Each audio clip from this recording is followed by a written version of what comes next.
ಈ ಬಾರಿಯ big boss ಪ್ರಾರಂಭವಾಗಿ ಇನ್ನು ಒಂದು ವಾರವೂ ಕೂಡ ಕಳೆದಿಲ್ಲ. ಒಂದು ವಾರದೊಳಗೆ ವೀಕ್ಷಕರಿಗೆ ಯಾಕಾದ್ರೂ ಪ್ರಾರಂಭ ಆಯಿತೋ ಯಾವಾಗ ಮುಗಿಸ್ತಾರೋ ಅನ್ನೋಕೆ ಶುರುವಾಗ್ಬಿಟ್ಟಿದೆ.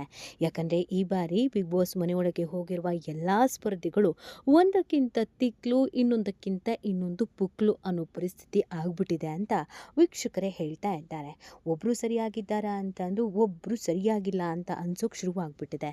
ಯಾಕಂದರೆ ಯಾವಾಗ ಯಾರು ಖ್ಯಾತಿ ತೆಗಿತಾರೆ, ಯಾವಾಗ ಯಾರು ಕಿರಿಕ್ ತೆಗಿತಾರೆ, ಯಾರು ಯಾರ ಜೊತೆಗೆ ಸ್ನೇಹ ಮಾಡ್ತಾರೆ, ಯಾರು ಯಾರ ಜೊತೆಗೆ ದುಶ್ಮನ ಆಗಿದ್ದಾರೆ ಅನ್ನೋದು ಕಂಡು ಹಿಡಿಯೋದಕ್ಕೆ ಆಗ್ತಿಲ್ಲ. ಅಂಥದ್ರಲ್ಲಿ ಇಡೀ ಸೀಸನ್ ಬಿಗ್ ಬಾಸ್ 1ರಿಂದ 10ರ ತನಕದ ಎಲ್ಲ ಸೀಸನ್ಗಿಂತ ಈ ಸೀಸನ್ನಲ್ಲಿ ಒಂದು ದೊಡ್ಡ ಕಥೆಯೇ ನಡೆದು ಹೋಗ್ಬಿಟ್ಟಿದೆ. ಅದೇನು ಅಂತಂದರೆ ಬಿಗ್ ಬಾಸ್ ಮನೆ ಒಳಗೆ ಹೋಗಿರುವಂಥ ಸ್ಪರ್ಧಿಯೊಬ್ಬರೇ ಸ್ವತಃ ಬಿಗ್ ಬಾಸ್ ವಿರುದ್ಧವೇ ತಿರುಗಿ ಬಿಟ್ಟಿರೋದು. ನಿಮ್ಮನ್ನು ಉಡಿಸ್ ಮಾಡ್ತೀನಿ ಅಂತ ಹೇಳಿರೋದ್ರ ಜೊತೆಗೆ ಈ ಕಾರ್ಯಕ್ರಮವನ್ನೇ ಮುಗಿಸ್ಬಿಡ್ತೀವಿ, ರಾಜ್ಯದಿಂದಲೇ ನಿಮ್ಮನ್ನು ಓಡಿಸ್ಬಿಡ್ತೀವಿ ಅನ್ನೋದನ್ನು ಕೂಡ ಹೇಳಿರೋದು. ಇದನ್ನು ನೋಡಿರುವಂಥ ವೀಕ್ಷಕರು ಒಂದ್ಸಲ ಸೈಕ್ ಆಗಿದ್ದಾರೆ ಅಂತಂದರೆ ತಪ್ಪಾಗ್ಲಿಕ್ಕಿಲ್ಲ. ಈ ಹಿಂದೆ ಎಲ್ಲ ಬಿಗ್ ಬಾಸ್ಗೆ ಬಂದಂಥ ಸ್ಪರ್ಧಿಗಳು ಬಿಗ್ ಬಾಸ್ ಪ್ಲೀಸ್ ನಮ್ಮನ್ನು ಮನೆಯಿಂದ ಹೊರಗೆ ಕಳಿಸಿ ಅಂತ ಕೇಳ್ಕೊಂಡಿದ್ದಿದೆ. ನಾವು ಹೊರಗೆ ಹೋಗ್ತೀವಿ ಅಂತ ಕಣ್ಣೀರು ಹಾಕಿದ್ದು ಇದೆ. ಬಿಗ್ ಬಾಸ್ ಮನೆಯಿಂದ ಹೊರಗಡೆ ಬಂದ ಮೇಲೆ ಬಿಗ್ ಬಾಸ್ ಬಗ್ಗೆ ಮಾತಾಡಿದ್ದು ಇದೆ. ಬಿಗ್ ಬಾಸ್ನಿಂದ ಆಫರ್ ಬಂದಿಲ್ಲ ಅನ್ನುವಂಥ ಕಾರಣಕ್ಕೂ ಅಥವಾ ಬಿಗ್ ಬಾಸ್ಗೆ ಹೋಗೋದಕ್ಕಿಂತ ಮುಂಚಿತವಾಗಿಯೂ ಬಿಗ್ ಬಾಸ್ ಬಗ್ಗೆ ಮಾತಾಡಿದ್ದು ಇದೆ. ಆದರೆ ಬಿಗ್ ಬಾಸ್ ಮನೆಯಲ್ಲೇ ಇದ್ದು ಬಿಗ್ ಬಾಸ್ಸಿಗೇನೆ ಆವಾಜ್ ಹಾಕಿದ್ದು ಇದೇ ಮೊದಲ ಬಾರಿಗೆ. ಹಾಗಾದರೆ ಅಂಥದ್ದೇನಾಯಿತು ಅನ್ನೋದನ್ನು ಹೇಳ್ತಾ ಹೋಗ್ತೀವಿ. ಆದರೆ ಇಲ್ಲಿವರೆಗೂ ನಮ್ಮ ಚಾನಲನ್ನು ಸಬ್ಸ್ಕ್ರೈಬ್ ಮಾಡಿಲ್ಲ ಅಂದರೆ ಈಗಲೇ ಸಬ್ಸ್ಕ್ರೈಬ್ ಮಾಡೋದನ್ನೇ ಮರಿಬೇಡಿ. ಲಾಯರ್ ಜಗದೀಶ್ ಬಿಗ್ ಬಾಸ್ ಮನೆಯೊಳಗೆ ಹೋದರೆ ಖಂಡಿತವಾಗಿಯೂ ಕಿರಿಕು ಜಗಳ ಅನ್ನೋದು ಇದ್ದೇ ಇರುತ್ತೆ ಅನ್ನೋದು ಅವರನ್ನು ತುಂಬ ಚೆನ್ನಾಗಿ ಗೊತ್ತಿದ್ದ ಎಲ್ರಿಗೂ ಕೂಡ ಗೊತ್ತಿತ್ತು. ಯಾಕಾದರೂ ಈ ಮನುಷ್ಯನನ್ನು ಒಳಗೆ ಕಳಿಸ್ತಾ ಇದ್ದಾರೋ, ಹೋಗಿ ಹೋಗಿ ಈ ಮನುಷ್ಯನನ್ನು ಒಳಗೆ ಕಳಿಸ್ತಾ ಇದ್ದಾರಲ್ಲ ಬಿಗ್ ಬಾಸಿಗೆ ಏನಾಗಿದೆ ಅಂತ ಪ್ರಶ್ನೆ ಮಾಡಿದವರು ತುಂಬ ಜನ ಇದ್ದರು. ಆದರೆ ಬಿಗ್ ಬಾಸ್ ಒಳಗೆ ಹೋಗಿದ್ದಂಥ ಜಗದೀಶ್ ಬಗ್ಗೆ ಗೊತ್ತಿಲ್ಲದಂಥ ಕೆಲವು ಜನರು ಬಿಗ್ ಬಾಸನ್ನು ನೋಡಿ ಯಾರಪ್ಪ ಇವನು ಅಂತ ಪ್ರಶ್ನೆ ಮಾಡ್ತಾ ಇದ್ದಾರೆ. ಜಗದೀಶ್ ಮನೆಯಿಂದ ಹೊರಗಡೆ ಇದ್ದಾಗ್ಲೂ ಎಲ್ರಿಗೂ ಇದೇ ಥರ ಆವಾಜ್ ಹಾಕ್ಕೊಂಡು ಎಲ್ಲರ ಜೊತೆಗೂ ಕಿರಿಕ್ ತಕ್ಕೊಂಡು ಮಾತೆತ್ತಿದ್ರೆ ನಿನ್ನ ಮೇಲೆ ಕೇಸ್ ಹಾಕ್ತೀನಿ, ನಿನ್ನನ್ನು ಹಂಗೆ ಮಾಡ್ತೀನಿ, ನನ್ನ ತಾಕತ್ತು ಹಿಂಗಿದೆ, ನಿನ್ನನ್ನು ಈ ಥರ ಮಾಡ್ತೀನಿ, ನಿನ್ನ ಆ ಥರ ಮಾಡ್ತೀನಿ ಅಂತ ಹೇಳ್ಕೊಂಡು ಓಡಾಡಿದವರೇ. ಅತಿ ಹೆಚ್ಚು ಕಾಂಟ್ರವರ್ಸಿಯನ್ನು ಮಾಡಿಕೊಂಡವರೇ ಮತ್ತು ಜೈಲಿಗೂ ಹೋಗಿ ಬಂದವರೇನೆ. ಅದು ಕೂಡ ವಕೀಲರ ಜೊತೆಗೆ ಪೊಲೀಸರ ಜೊತೆಗೇನೆ ಕಿರಿಕ್ ತೆಗೆದು ಜೈಲಿಗೆ ಹೋಗಿ ಬಂದವರು ಈ ಜಗದೀಶ್. ಇಂಥ ಜಗದೀಶನ್ನು ಬಿಗ್ ಬಾಸ್ ಮನೆಯೊಳಗೆ ಕಳಿಸೋದಕ್ಕಿಂತ ಮುಂಚಿತವಾಗಿ ಬಿಗ್ ಬಾಸೇ 1000 ಬಾರಿ ಯೋಚನೆ ಮಾಡಬೇಕಾಗಿತ್ತು. ಆದರೆ TRP ಹುಚ್ಚಿಗೆ ಬಿದ್ದಂಥ ಬಿಗ್ ಬಾಸ್ ಈ ಜಗದೀಶನ್ನು ಒಳಗಡೆ ಕಳಿಸಿ ಅತಿ ಹೆಚ್ಚು ರಿಸ್ಕನ್ನು ತಮ್ಮ ಮೈ ಮೇಲೆ ತಾವೇ ಎಳ್ಕೊಂಡ್ರು ಅಂತ ಹೇಳಿದ್ರೆ ತಪ್ಪಾಗಲಿಕ್ಕಿಲ್ಲ ಅಂತ ಅನ್ಸುತ್ತೆ. ಹೌದು, ಜಗದೀಶ್ ಅಂಥವರನ್ನು ಕಳಿಸೋದಕ್ಕಿಂತ ಮುಂಚಿತವಾಗಿ 1000 ಬಾರಿ ಬಿಗ್ ಬಾಸ್ ಯೋಚಿಸಬೇಕಾಗಿತ್ತು. ಹುಚ್ಚ ವೆಂಕಟನ್ನು ಕಳಿಸಿ ಒಂದು ಬಾರಿ ಸಮಸ್ಯೆಯನ್ನು ಅನುಭವಿಸಿದಂಥ ಬಿಗ್ ಬಾಸ್ ಈ ಬಾರಿ ಮತ್ತೊಂದು ಸಮಸ್ಯೆಯನ್ನು ಎದುರಿಸ್ತಾ ಇದೆ. ಈ ವಾರ ಕಿಚ್ಚ ಸುದೀಪ್ ಅಂತೂ ಅದು ಯಾರ್ಯಾರಿಗೆ ಹೇಗೆ ಕ್ಲಾಸ್ ತೆಗೆದುಕೊಳ್ತಾರೋ ಗೊತ್ತಿಲ್ಲ. ಆದರೆ ಜಗದೀಶಿಗೆ ಯಾವ ಥರ ಕ್ಲಾಸ್ ತಗೊಳ್ತಾರೆ ಅನ್ನೋದೇ ಪ್ರಶ್ನೆ ಆಗಿದೆ. ಹೌದು, ಇವತ್ತು ಪ್ರೋಮೋ ರಿಲೀಸ್ ಆಗಿದೆ. ಇವತ್ತಿನ ಪ್ರೋಮೋದಲ್ಲಿ ಜಗದೀಶ್ ಬಿಗ್ ಬಾಸ್ ವಿರುದ್ಧ ಬಾಯಿಗೆ ಬಂದಂಗೆ ಮಾತಾಡಿದ್ದಾರೆ.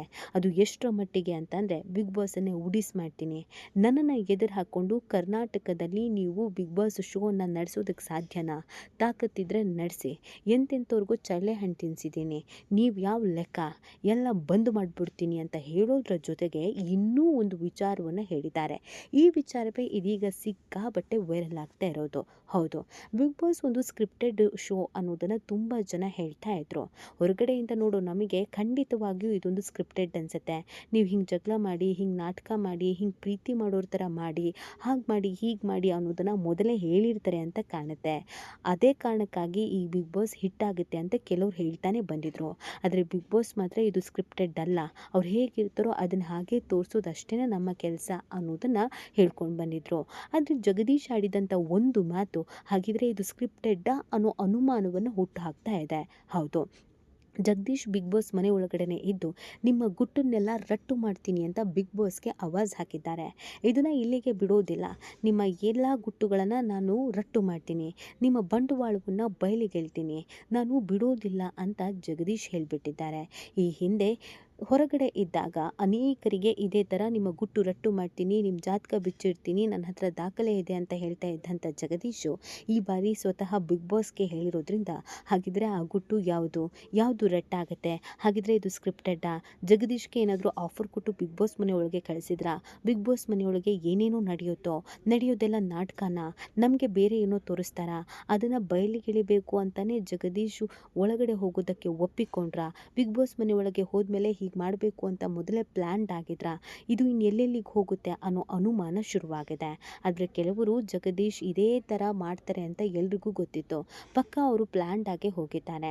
ಅವರು ಬೇಕು ಅಂತ ಕಿರಿಕ್ ತೆಗಿತಿದ್ದಾರೆ. ತಾನು ಹೈಲೈಟ್ ಆಗಬೇಕು ಅಂತಲೇ ಹೀಗೆಲ್ಲ ಮಾಡ್ತಾ ಇದ್ದಾರೆ. ಇದೆಲ್ಲ ಗಿಮ್ಮಿಕ್ಕು.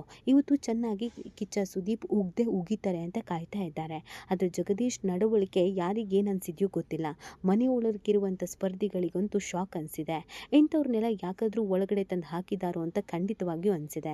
ಪ್ರಥಮು, ಹುಚ್ಚ ವೆಂಕಟ್ಟು, ಪ್ರಶಾಂತ್ ಸಂಪರ್ಗಿ ಈ ಥರದ ಎಷ್ಟೋ ಕ್ಯಾರೆಕ್ಟರ್ಗಳನ್ನು ನೋಡಿದಂಥ ಜನಕ್ಕೇ ಜಗದೀಶ್ ಅವರೆಲ್ಲರಿಗಿಂತ ವೈಲೆಂಟು, ಅವರೆಲ್ಲದಕ್ಕಿಂತ ವಿಭಿನ್ನ ಅನಿಸೋಕ್ಕೆ ಶುರುವಾಗಿದೆ. ಈ ಮನುಷ್ಯನನ್ನು ನೀವು ಹೀಗೆ ಕೊನೆಯವರೆಗೂ ಬಿಗ್ ಬಾಸ್ ಮನೆಯಲ್ಲಿ ಇಟ್ಟರೆ ಖಂಡಿತವಾಗಿಯೂ ನಮ್ಮ ತಲೆ ಸಿಡಿದು ಹೋಗುತ್ತೆ. ನಾವಂತೂ ಬಿಗ್ ಬಾಸನ್ನು ನೋಡೋದೇ ಇಲ್ಲ, ಬಂದ್ ಮಾಡಿ ಕೂತ್ಕೊಳ್ಬೇಕಾಗತ್ತೆ. ಮೊದಲು ಇವನನ್ನು ಹೊರಗಡೆ ಹಾಕಿ ಅಂತ ಆಲ್ರೆಡಿ ಹೇಳಲಾಗ್ತಿದೆ. ಆದರೆ ಈಗ ಬಿಗ್ ಬಾಸ್ಗೆ ಆವಾಜ್ ಹಾಕಿರೋದ್ರಿಂದ ಈ ವಾರ ಅಂತೂ ಸಿಕ್ಕಾಪಟ್ಟೆ ಇಂಟ್ರೆಸ್ಟಿಂಗ್ ಆಗಿರುತ್ತೆ. ಕಿಚ್ಚ ಸುದೀಪ್ ಏನು ಹೇಳ್ತಾರೆ, ಏನು ಮಾಡ್ತಾರೆ ಅನ್ನೋದು ಕಾದು ನೋಡಬೇಕು. ಮತ್ತು ಜಗದೀಶ್ ಬಿಗ್ ಬಾಸ್ ಮೇಲೆ ಇನ್ನೂ ಏನು ಮಾಡ್ತಾರೋ ಅನ್ನೋದನ್ನು ಕೂಡ ನೋಡಬೇಕು. ಈ ಬಗ್ಗೆ ನಿಮ್ಗೇನು ಅನಿಸುತ್ತೆ ಅನ್ನೋದನ್ನು ನೀವು ಕೂಡ ಕಮೆಂಟ್ ಮಾಡಿ.